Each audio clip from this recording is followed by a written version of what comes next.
Have you seen the recent prices for the COE?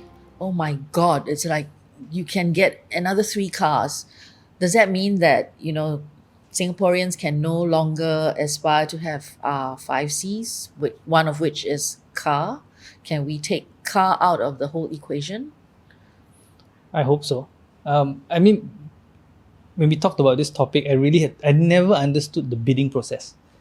So the COE bidding process has a minimum cost, and that's the person that doesn't qualify or doesn't qualify for the COE plus $1. And that's the value of the COE. And if you bid that amount or higher, you get the COE. So it's based on the lowest guy who didn't get. That is the COE price. And it's all about COE price, lowest guy that didn't get, and the quota. And in 2020, the government froze car growth. In 2021, they announced they are also going to maintain this zero car growth all the way to 2025. So I think that's why the price is increasing, because there is no car growth. But on the other hand, Singaporeans are flush with cash, so people are buying cars. So I think it's out of the blue. I mean, we didn't see this price during the pandemic, but now we are seeing it. So is it because the economy is picking up? More people or businesses are requiring cars?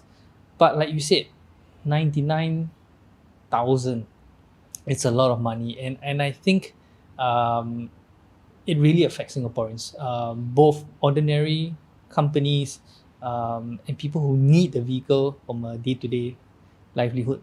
It's a big concern. I have a question. How did we readily embrace COE? The fact that we pay 50,000, 60,000, 70,000, and now almost $100,000 just for an entitlement to own a car, which costs separately, right?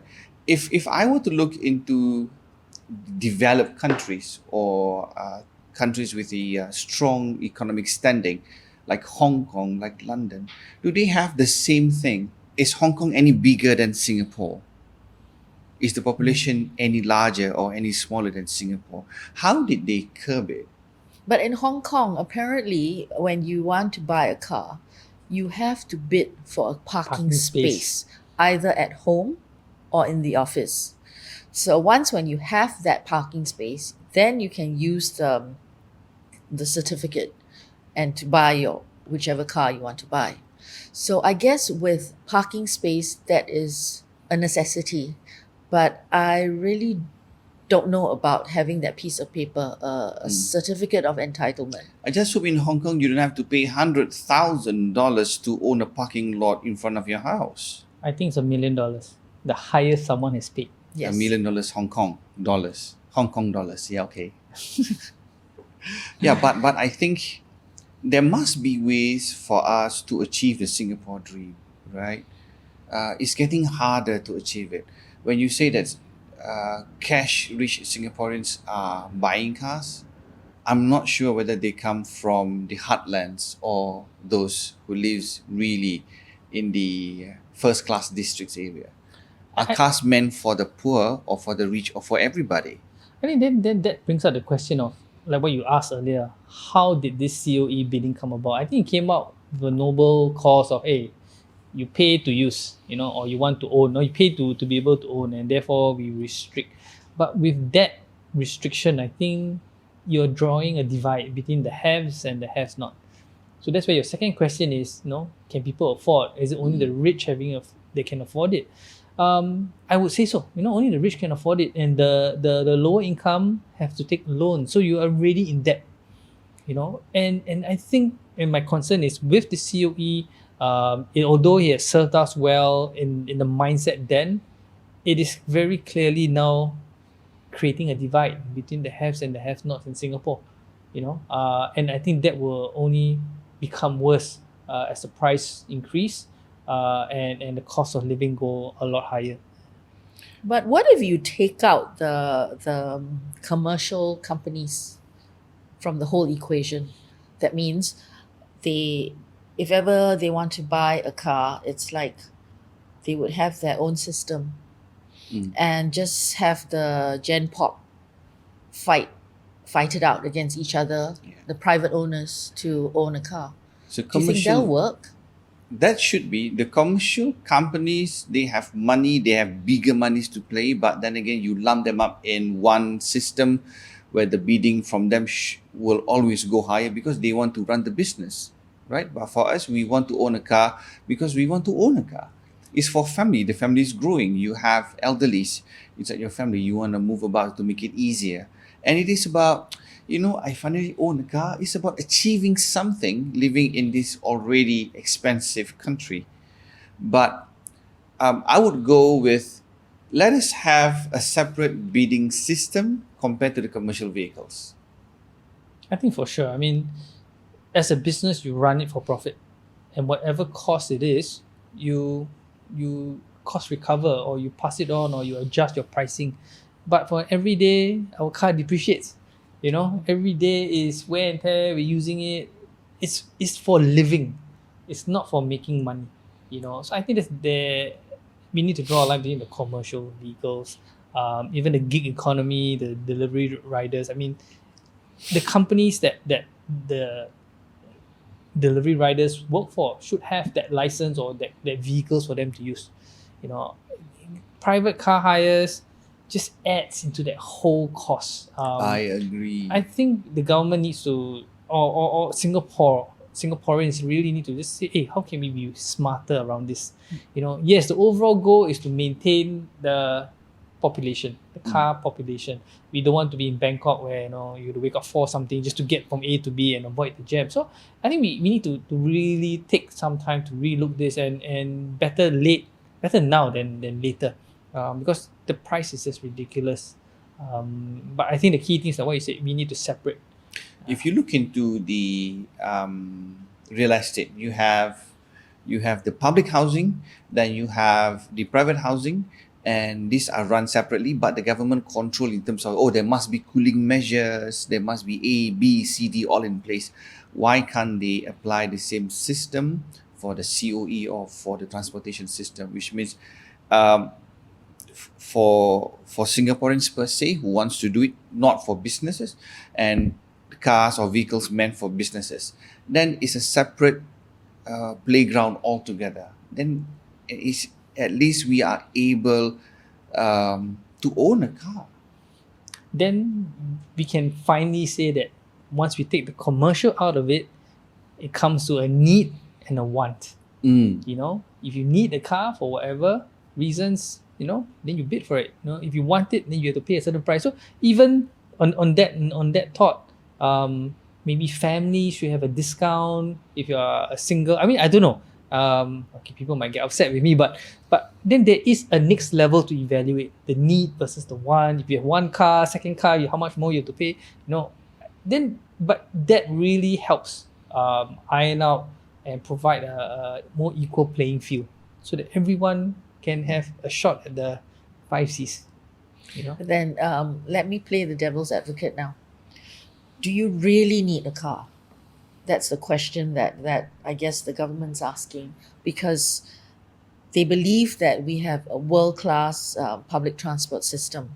We have the MRT, we have the buses, it's like stations are dotted everywhere, and bus stops are dotted even more. Now, if you don't need a car, you can always take the bus or the MRT. You can get anywhere on those two systems. So unless you really, really, really need to have a car, then there's car sharing. So why do you need your own car? Only to have it parked at your place for most of the hours in the day. And you only use it when, say, you need to run the family to school, or you need to run an old person to the hospital. So that's the question. If you're talking about point to point, I go to point A, then I return back to point B, then I'm done. But what if someone who needs the car to move, like say 5 places in a day? Car sharing is not really efficient. You consume a lot more time if you take the bus or the train for you to move 5 places in a day. So it depends on the kind of work that you want to do and the kind of work that you have to do. It is good if you only go to point point A, point B, and it's done, public transport would really help. But if you have to move, if you have to be mobile, I think a car would really help. I would jump in and say families need it. I used to spend 2 hours a day driving around Singapore. Dropping the kids off to the childcare, dropping the wife to the workplace, then coming back to work, and then going back the whole cycle again. If you take public transport, I think there's no way. And even if you look at public transport now, how packed it is, to go on board with 2 kids, prams, school, it's really, really difficult. So under that circumstance, I would say there's a need. Yes, it is convenient. You can wake up 5 o'clock and then make the whole journey, or go on a school bus and stuff like that. But you can't get time back. And when you have to work with your family and there's other commitments, whatever ways you can save time, I think that's where the car comes in. Yeah. I have this question. I mean, Singapore is already very expensive. Are cars only meant for the rich? Who's spoiling the market with the COE bidding? You remember the time where we only have $1? And we go for the lowest bid? But who on earth came out with $99,000? Guess there was that time, because of the lowest bid, there was a stop of the forming of cartels. Mm-hmm. Because, like, let's say if you are a car salesman for a certain brand of cars and you are from another marque, now if you get together and say, hey, if all of us were to bid $2 and no one gets above that $2, then we all get a car. Until somebody decided to play everyone out and bid $4. So that is when everyone starts to become very suspicious. It's like, oh, $2, so I'm going to put in 10. And I guess because of that, the whole bidding escalated. So like the recent bidding is you have 500 COEs available, 700 people bidding for it. I think that's where it comes to a desire, a real one, I need a car. And then the person who can afford the 99,000 Will get the car. will just throw the 99,000. A piece of paper worth $100,000. Yep. So and to think, it's a gameplay for the rich.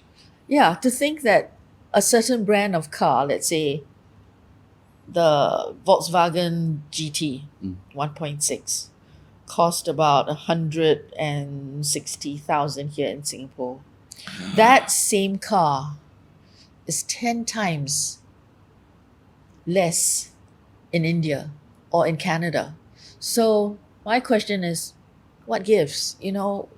Why are we paying so much for the same car?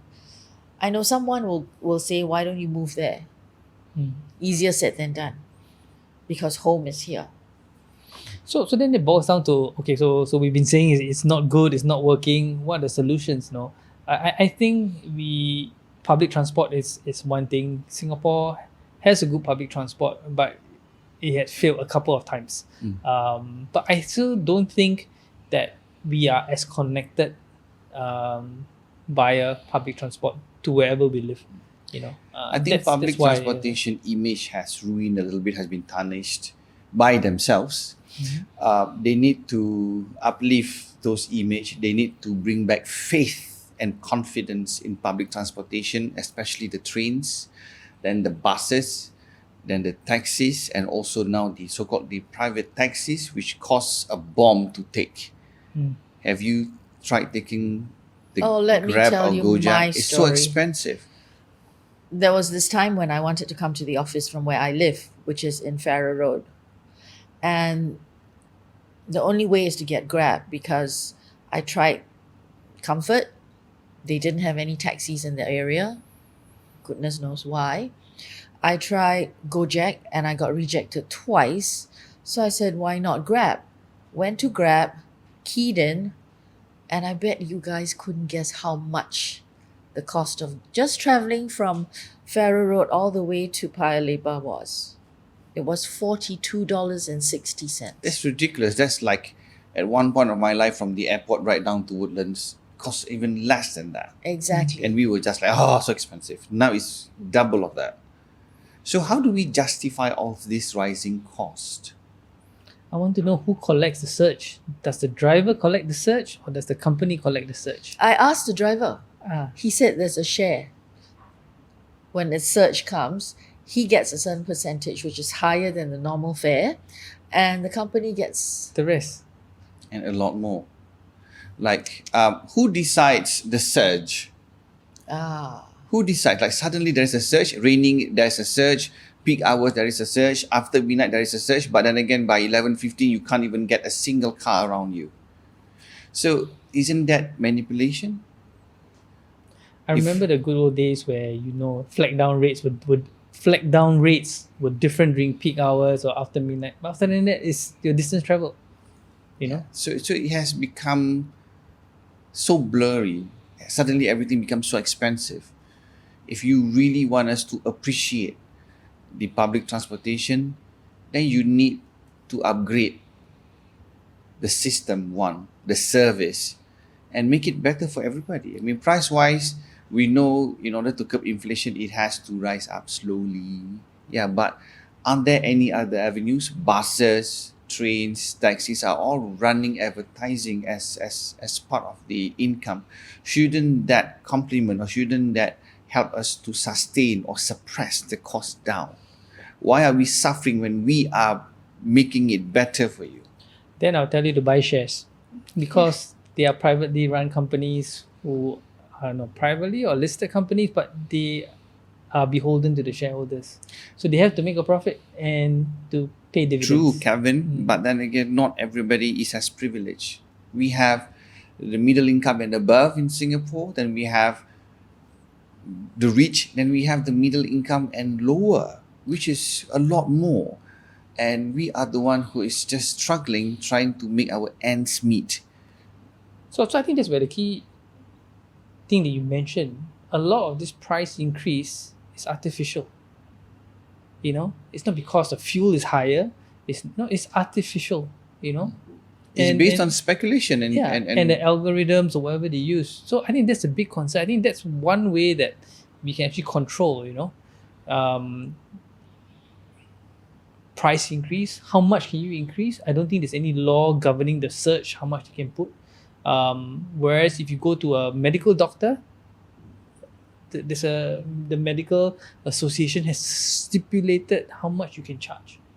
So I think we need that kind of price controls right now because there's no controls. But the stipulation in the medical circle has that's another story anyway. But it has actually resulted in the competition commission coming down on SMA about the prices, and they said that by stipulating there's no competition, so that was taken away. Oh, okay. But we need some control. I mean, the price are just going sky high. But then there's also the key issue of even if we have access to the public transport, the trains and stuff, it's so packed. One train, two train, take the third train. So is it an infrastructure or population issue that we should also look at?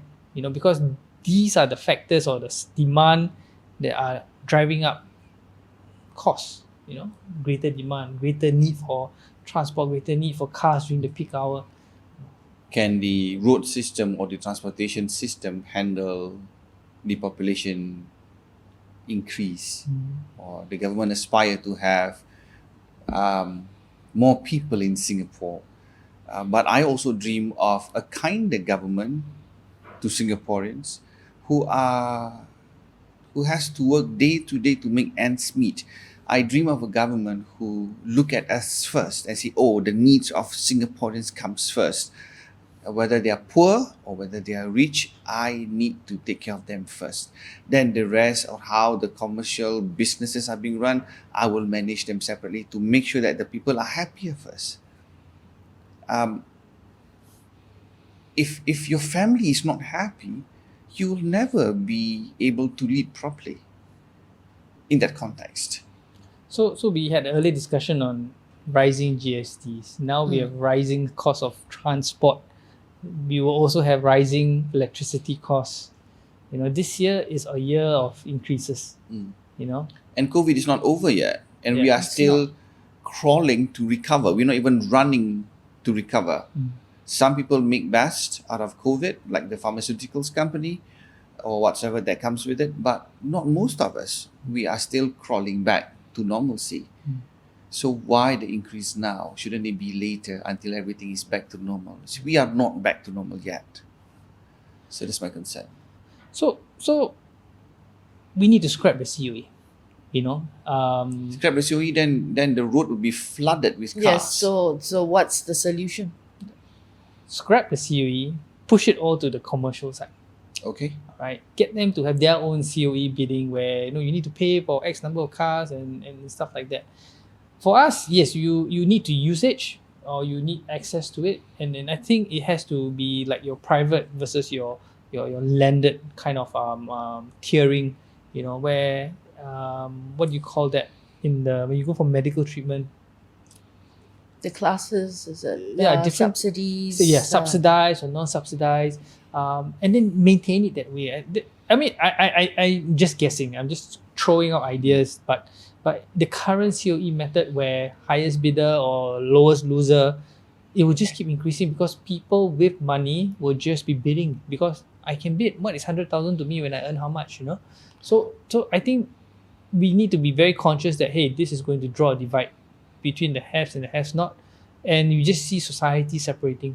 You can have handouts, you can have vouchers, but it is individual lives. It's like I'm sitting here, I'm looking out of my home, and I see someone more lavish, and I'll ask myself, why can't I also have that? I don't have the opportunity, or I just can't afford it. So I mean, there's a lot of questions where we as Singaporeans really need to take a deeper look at it and reflection now rather than later. I would like to invite, where possible, if there is a scenario, to invite the transportation minister to live life like a normal Singaporean for once. Take the public transport day in, day out, send kids to school, send wife to work, go out and see whether they are able to handle it in a day. You get tired. If they are able to sustain that for a week, then I'll be more than happy. Rather than going to a train with all the media people taking pictures and say, oh, this is good. No, it's not. You have to live the life of a normal Singaporean. Then you would understand us. I'm not saying that they are not good. I say they need to go deeper into the roots of it to understand us. Then you know why sometimes we get very frustrated with the public transportation system. It's good, but it's not good for all of us. Yeah. So you're saying that it's good, but it's not good enough. Anything could be better. That's what I'm trying to say. I think we're smart enough to design. We need a better community layout, design, access. A different sort of urban planning. Urban planning, Yes. yeah. I think we saw how COVID has come, and there are issues about proximity, about access, about having two different so you don't cross paths. So we really need to think. Gone are the days where you have buildings, one road, and then many car parks. I really like the LRT system where Punggol and Sengkang, where you just get out, you hop onto a train, brings you to a bigger train network and gets you going. But of course, that had a lot of problems. But surely there are easier ways. I think like now you mentioned buses are the best and cheapest way. And they are what we call automated buses, where you can have greater frequency. So I think we really need to look at how our urban planning first. We are definitely going to be a denser society from a population density because there's so many people now, and we're going to grow some more. And if we can design it in such a way whereby it's interconnected, seamless, then you solve the car issue. Yeah, I think if I were to be the government, then I would go like, okay, find a job or find a workplace near your home, find a school near your home, so you walk everywhere, or at least you take one bus in, one bus out. So you need to plan your life properly and not just blame us for having poor transportation system if you accuse us of it. No, I mean it's about understanding individual aspirations. I may live in Woodlands, but I want to go to NUS. I want to go to NTU. Cannot, no? You need to live within your compound. It's the distance, or stay in hostel. I mean, there are many arguments. Yeah. But The what- other thing, yeah. probably the other solution would be charge as you go. You know, it's like if your car travels on a certain road for more than 10 times in a week, charge. Oh no, they're very scary. Oh, We no. were talking about that. No. The moment you start your engine, you get built already. No, I mean like it's not like the moment you start your it's a engine. satellite tracking. The moment you drive, you're charged. Oh, we don't like that. Okay. I was just thinking not satellite, but They But- already have it. tracker on the road, you see. Oh. As soon as your car, I'm sure your IU has your identity. So when you hit that particular road, like if you were to take PIE every day to work and back, you'd be charged for driving on the PIE. They are replacing ERP with this electronic road usage. So in So- addition I to hope it COE, is. you have to I pay. hope it will not be implemented. I just pray so hard. So in addition to COE, you got to pay for usage. I mean, Which is ridiculous. How is that even possible? I think it boils down to how you view humanity and being human, the need to travel, and just go around and interact. It's not all boils down to cost. I mean, yes, it's easier said than done. Then you need to manage congestion, traffic, and stuff like that. But you cannot say no, you can't afford it. No, you have to pay. But ultimately, it's my human desire to interact, to move around. And could you design an environment that facilitates me to move around? Of course, at a cheap cost, rather than having me to pay $40 to get, I think less than 7 kilometers or 8 kilometers from Farah to here. So progress for a nation is not just economy. Progress for a nation is not just about money. It's not just about attracting foreigners and do the high-end industries. It's about the real people who build Singapore from ground zero. And I believe that they must look back and say, this is what we need to do. Profit, yes, we need to sustain, but this is what happened when it's all about growth. It should be about the people and our lives. Yeah, people first. Then you will have happier Singaporeans living in Singapore. Then it makes more sense. Then we can go around saying, I'm proud to be a Singaporean. Right now, like, Singaporean, okay. The best thing about being in Singapore is that I have a passport that brings me anywhere. That's it. Sad but true. So just to basically sum up, is we know the COE is too high, is exorbitant, and it needs to be replaced because it will eventually have a divide Create a divide, yes. between haves and have not. The other point would be, can we separate commercials with the people who really need it? I think that will really have managed the cost. And I think the last takeaway would actually be Subsidies from the government also. I think that will make sense if your family of 4, 5. You want us to grow as a family, then you need to give subsidies for us for all these basic necessity. Yeah, and in the last thing would be infrastructure. I mean, we really a better urban planning or a new look at the current urban plans that we have, where transport is weaved in better, more cost effective, and takes into account the human need to interact, to move around when we can and when we want to. I agree. Let's hope they hear us. On that note, thank you very much.